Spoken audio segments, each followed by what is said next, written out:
Hello everyone and welcome back. Now in the previous video I showed you how to solve the heat equation on an infinite line.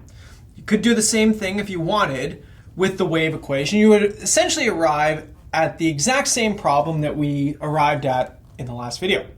And that is matching the initial condition with the form of the solution. So the goal of this lecture is to talk about the Fourier transform. Now, the Fourier transform is one of these amazing tools in mathematics that has sort of outgrown its potential for partial differential equations, right?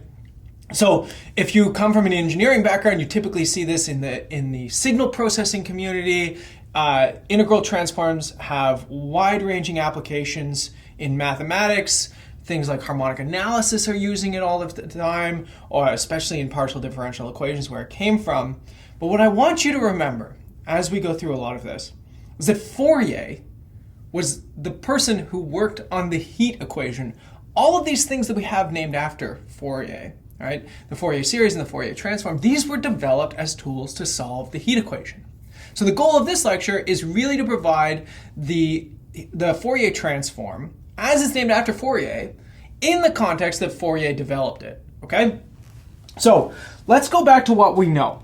Let's imagine we have functions with periodic boundary conditions on minus L to L. Okay, we've already seen this.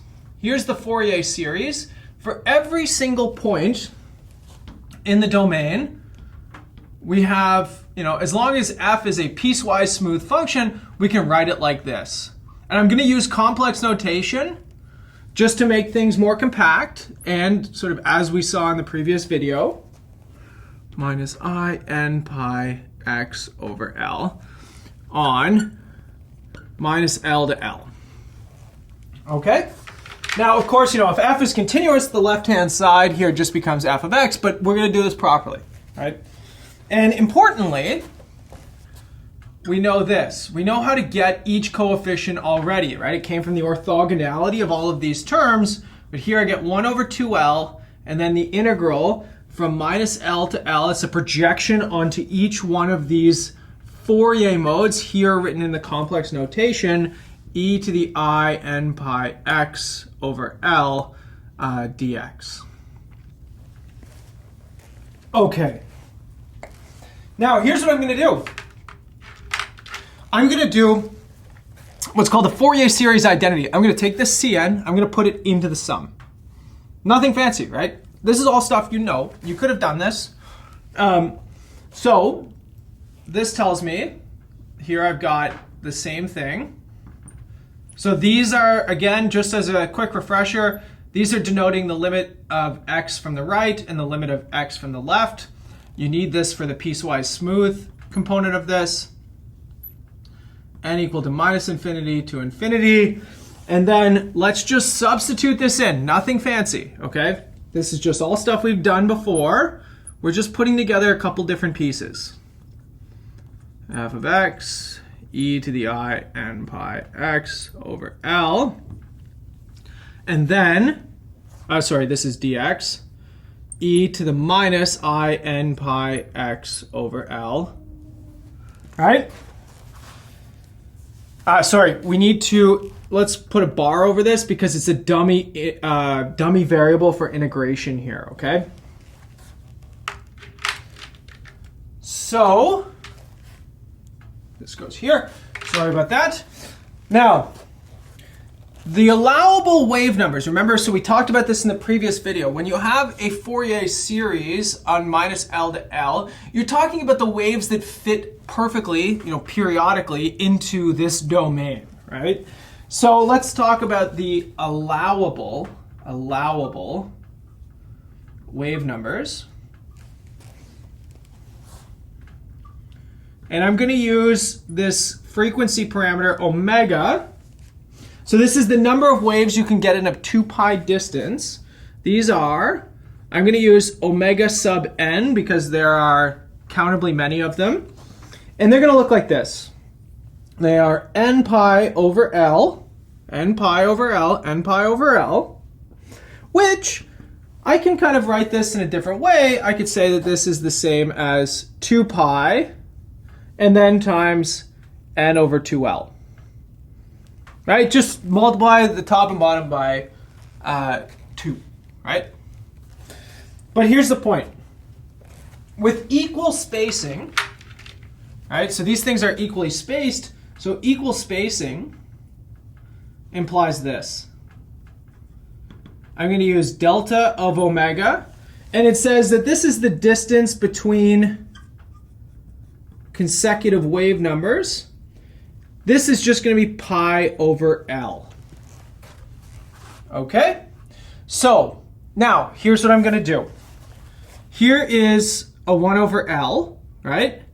So this can be rewritten in terms of delta omega, right? And again, think about what we're trying to do. We're trying to turn this sum into an integral. If you think about Riemann sums, you need a sort of equal spacing that's going to go to 0. Okay, let's take a look at this.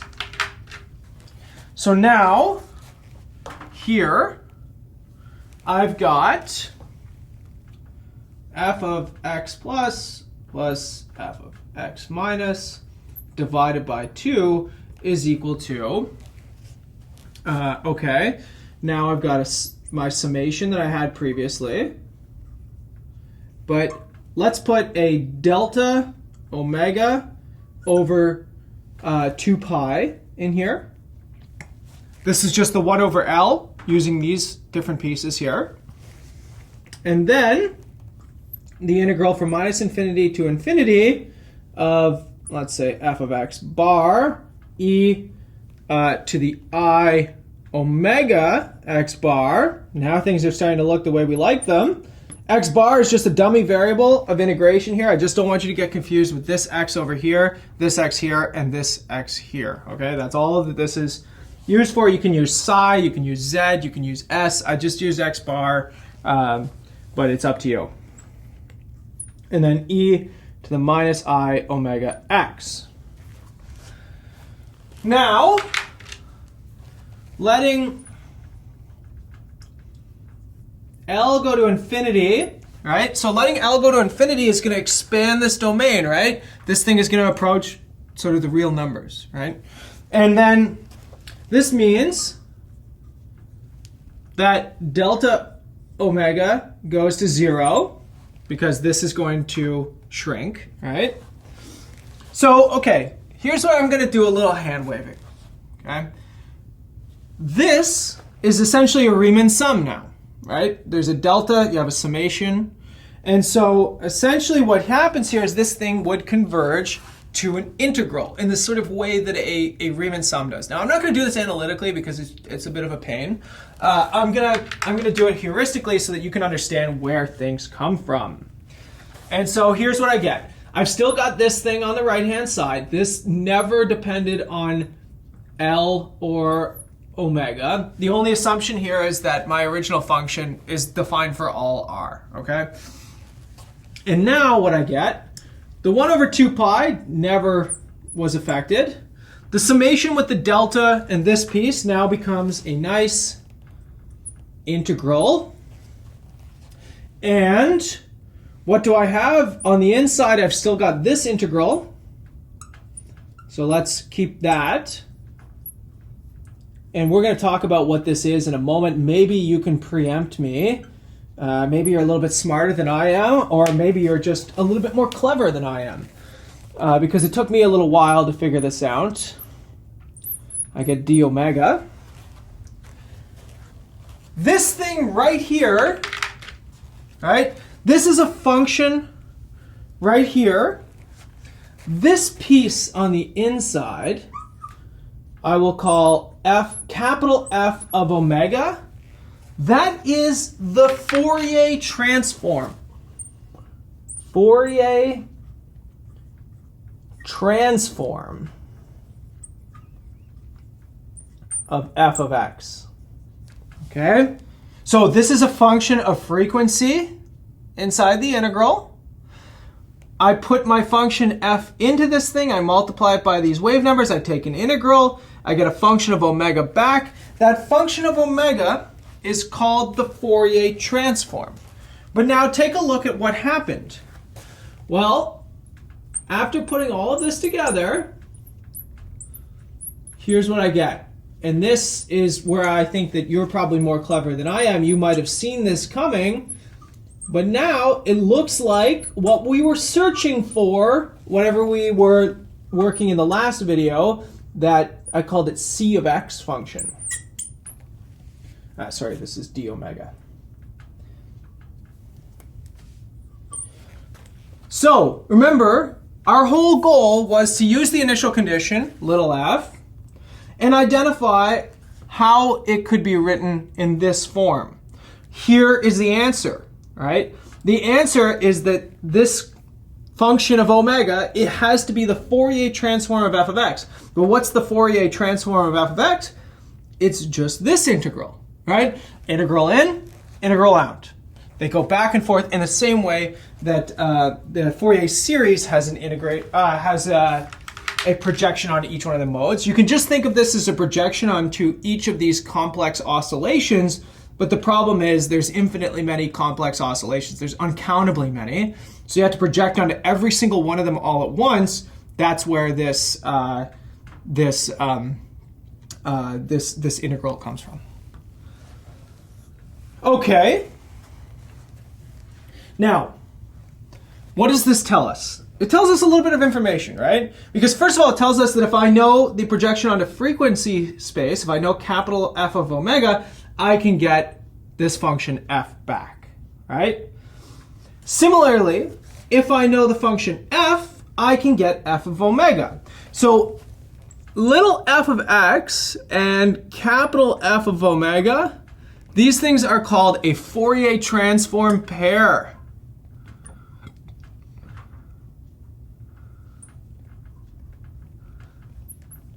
Now, again, if you're coming from the signal processing language, this would be the actual signal, and this is the signal decomposed into each of its frequencies, right? So it's telling you how much of each frequency is present.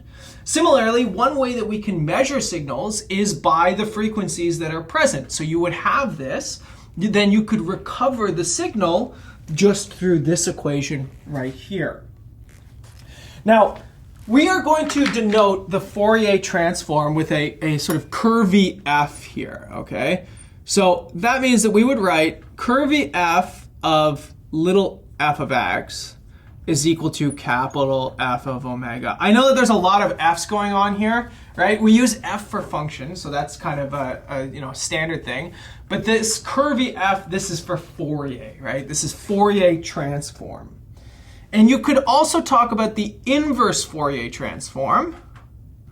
And the inverse Fourier transform takes in the frequency signal and gives you back the original function. Okay, so what is the Fourier transform? The Fourier transform is this inner integral right here, right? It takes in a function, it gives you the Fourier transform back.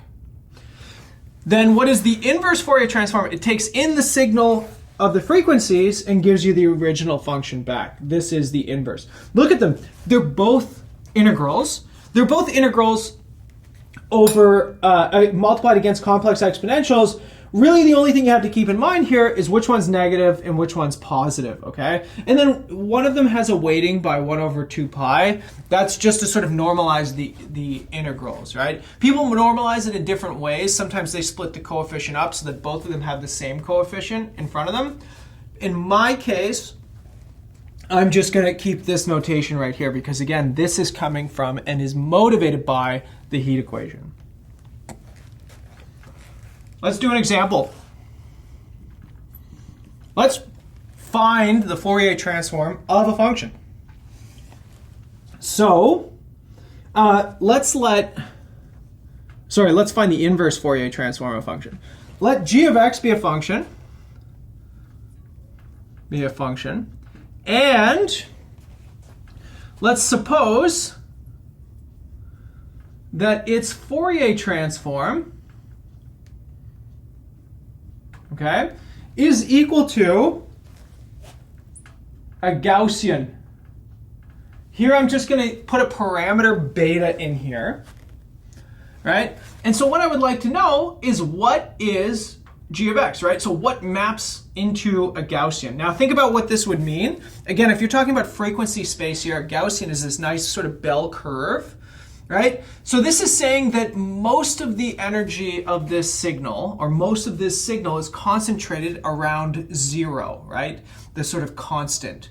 And it says the further you get away from 0 frequency, the less high frequency you would find in your signal, right? So it's very, very low frequency. It's sort of dense in the low frequencies, and that's measured by the standard deviation, which would be related to beta in this case. And then not a whole lot of high frequencies. Very, very quick decay, right? This is exponential. This is a square here. So the question is, what would the signal have to look like in order to get this kind of transformation? Well, let's use the definition. G of x is the inverse Fourier transform. What is the inverse Fourier transform?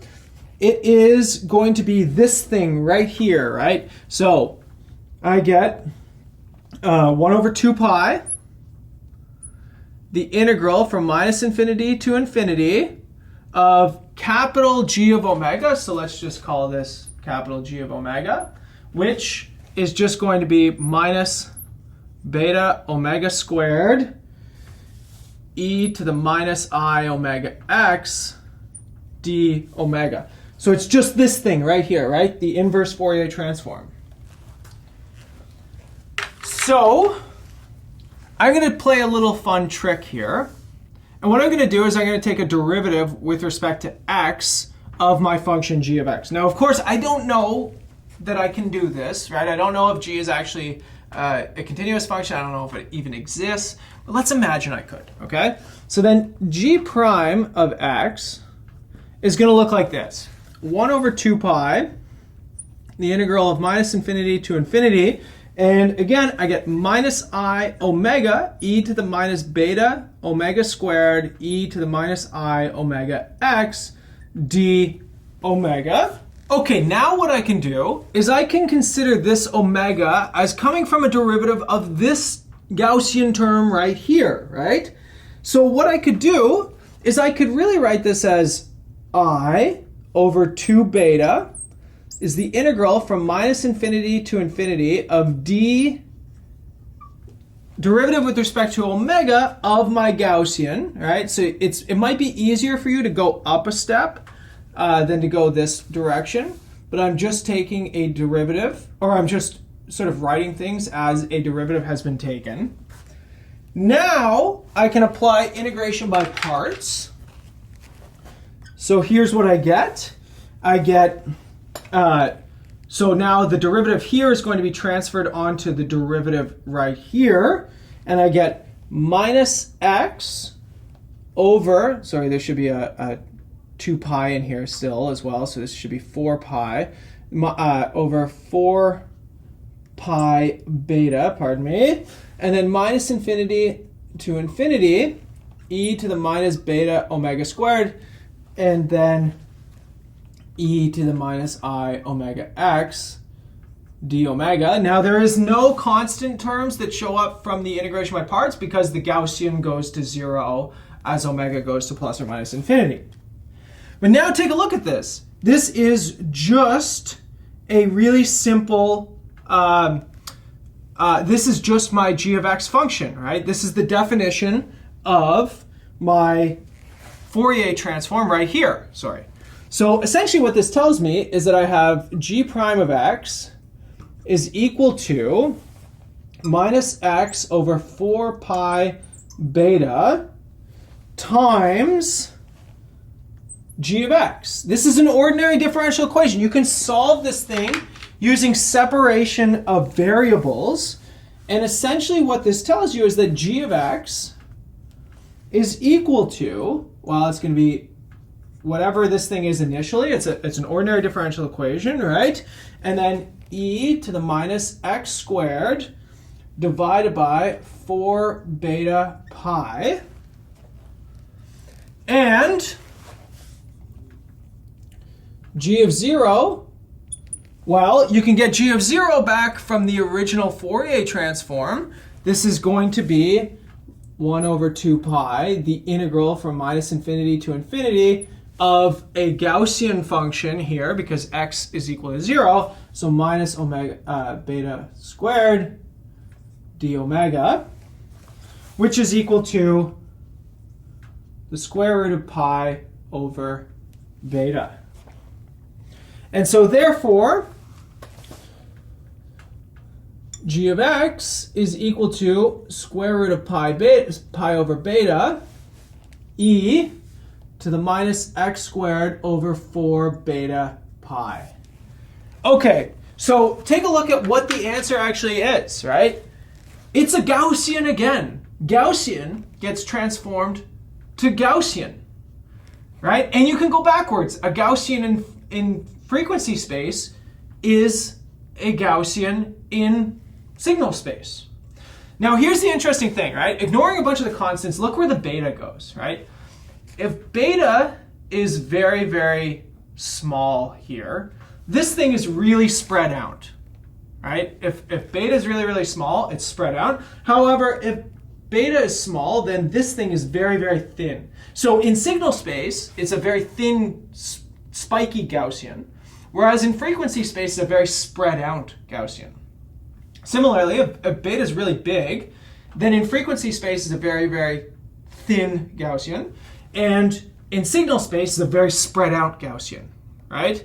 So essentially what you can see here is by the beta here sort of flipping directions, in one direction, you have a very, very spread out signal, and in the other direction, it's very, very compressed. Now, this is related to the uncertainty principle, right? So you might be familiar with something like the Heisenberg uncertainty principle. Even if you haven't studied theoretical physics, usually it's sort of one of these things that's come into pop culture. But really, the Heisenberg uncertainty principle just comes from the Fourier transform. And in mathematics, we would just call it the Fourier uncertainty principle, right?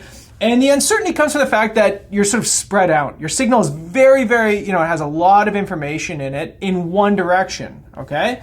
So, for example, if beta was very, very small here, there's a lot of frequencies that are being used, right? It's very, very spread out. So you're sort of uncertain about some of that information, even though in signal space, it's very, very compact, right? You're pretty certain, right?